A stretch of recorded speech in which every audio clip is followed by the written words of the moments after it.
Salut et bienvenue. Donc ma mission première, c'est de vous aider à découvrir votre mission de vie, découvrir les talents qui se cachent en vous et de vous mettre à l'œuvre.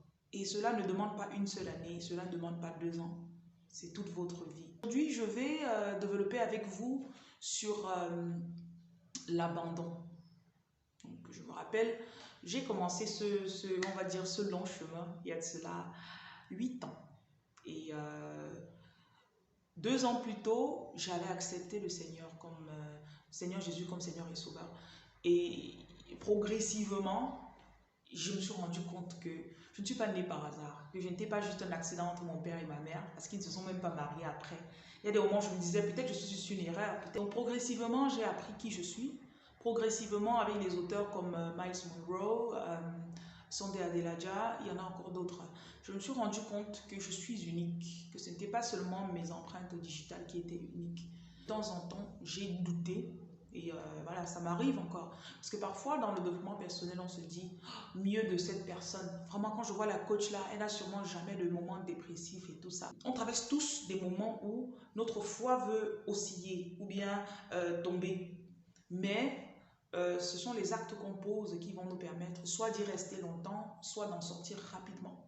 Votre problème, en fait, ce n'est pas un problème, c'est pas avec votre foi. La raison pour laquelle vous abandonnez très souvent, parce que j'ai des personnes, parfois vous m'écrivez, vous me dites, ça fait 2 ans, j'ai lancé une page Facebook, je veux conseiller les femmes, parce que moi, quand je suis arrivée ici, je me suis mariée 3 fois, j'ai souffert, voilà, je dois écrire mon livre, j'ai une qui m'a contactée, je veux écrire mon livre, vraiment, mon enfant a été malade longtemps, et j'ai traversé tout ça avec lui, maintenant il va bien, je veux partager ça avec les gens, je sais que ça va aider les femmes dont les enfants sont comme ça.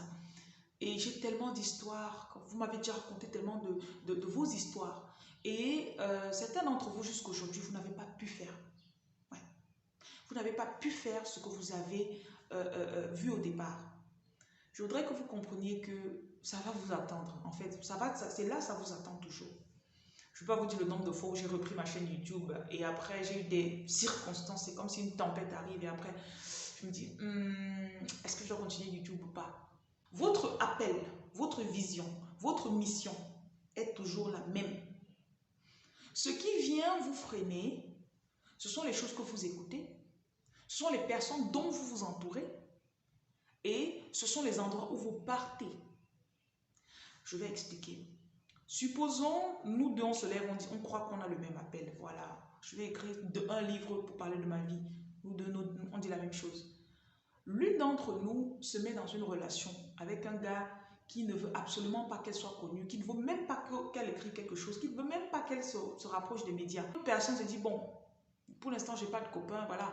Et elle a 3, 4 prétendants qui lui disent, je veux que tu arrêtes ce que tu es en train de faire là pour qu'on se mette ensemble. Vraiment, il faut que tu arrêtes ça. C'est même quoi cette affaire de livre là. La première se met dans sa relation. Avec le temps, les paroles qu'elle va entendre peut-être de son mari vont la décourager. La deuxième, elle pousse, elle continue peut-être d'écouter les livres qui vont la motiver, prendre des programmes, elle continue d'écouter ce qui va la motiver. La deuxième écoute ce qui la décourage. La première, qui bien sûr s'est mariée, écoutez, excusez-moi si j'ai un peu inversé l'ordre, celle qui s'est mariée et qui a un peu laissé son livre, son projet de livre, sa relation va toujours bien, mais 5 ans plus tard, elle rencontre l'autre, ou bien elle est en train de zapper sur la télé, et puis elle voit, elle tombe sur une chaîne où on parle de la sortie du 3e livre de cette dame. Et là, elle se rappelle de son rêve. Elle se dit, oh non, je sais que je suis appelée à faire ça. Je sais. Et là, on a la deuxième, bien sûr. 5 ans plus tard, elle a dû subir peut-être la honte ou bien encore le doute de ne pas être en couple. Voilà. Tu as 35 ans, tu n'es pas en couple avec quelqu'un, tu dis que tu veux écrire le livre. Ton livre là va même servir à quoi? Après avoir fait son 3e livre, elle est invitée sur un plateau et elle a 50, 100, 70, 100, 500 femmes qui lui écrivent et lui disent vraiment merci pour ton histoire.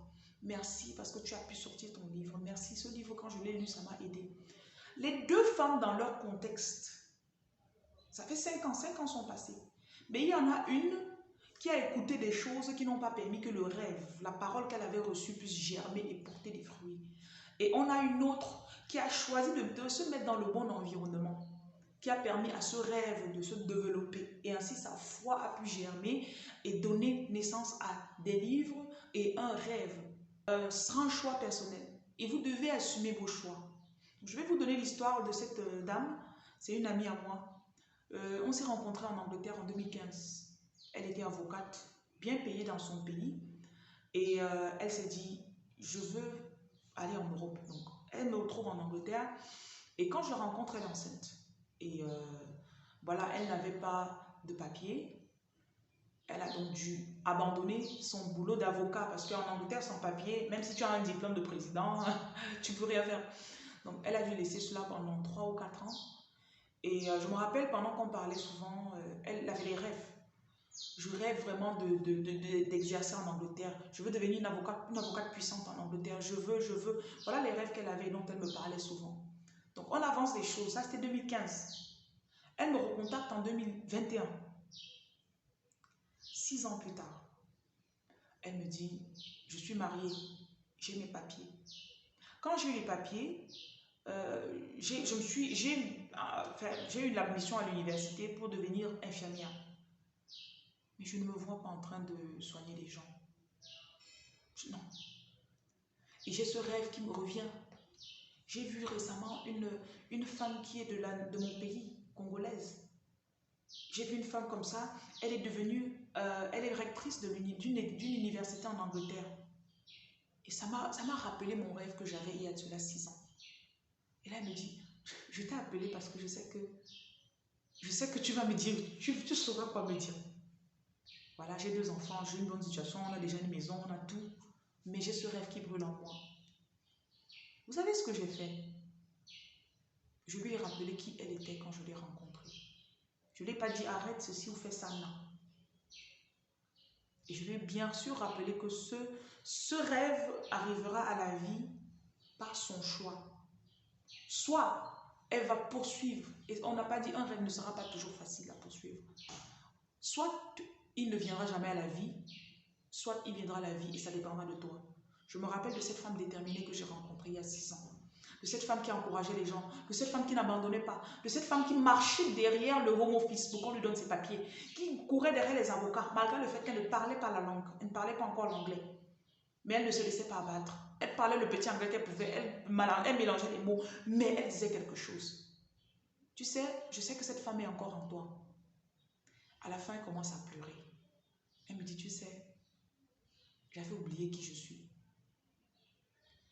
Et bien sûr, je lui ai dit, là, ça fait 6 ans. Ne crois pas qu'en faisant ton mode de vie normal, les choses vont revenir comme avant. Parce que là, tu es confortable, tu as déjà tout. Tu vas devoir faire un effort. Tu vas devoir écouter ce qui va faire renaître ce rêve et le faire fleurir. Bien sûr, ça fait 1 mois qu'on a causé et je lui ai dit, voilà, je te laisse, mais tu sais ce que tu dois faire. Donc, je viens vous rappeler que ce rêve, le nombre de fois où vous avez abandonné, c'est juste parce que vous croyez que ça aurait été facile, qu'il vous fallait juste lancer la première fois et puis voilà. Vous savez combien de fois j'ai la page Facebook, combien de fois j'ai lancé des vidéos, après j'ai abandonné pendant 6 mois, après j'ai encore lancé. Parce que j'ai compris en fait que le rêve s'accomplit par la persévérance. Donc laissez-moi en commentaire quel est votre rêve. Certains d'entre vous, je les connais déjà. Certains, je ne les connais pas. Peut-être vous avez oublié votre rêve. Remettez-moi vos rêves en commentaire, s'il vous plaît. Et puis, dites-moi ce que vous allez faire à partir de maintenant pour avancer dans cette direction. J'attends vos livres, j'attends vos vidéos, j'attends vos conseils. Il y a des personnes là dehors qui se morfondent chaque jour parce qu'elles attendent ce que vous avez en vous. Donc, rendez service à la nature, rendez service à votre pays, rendez-moi service, s'il vous plaît. Passez une très bonne journée et que le Seigneur vous protège.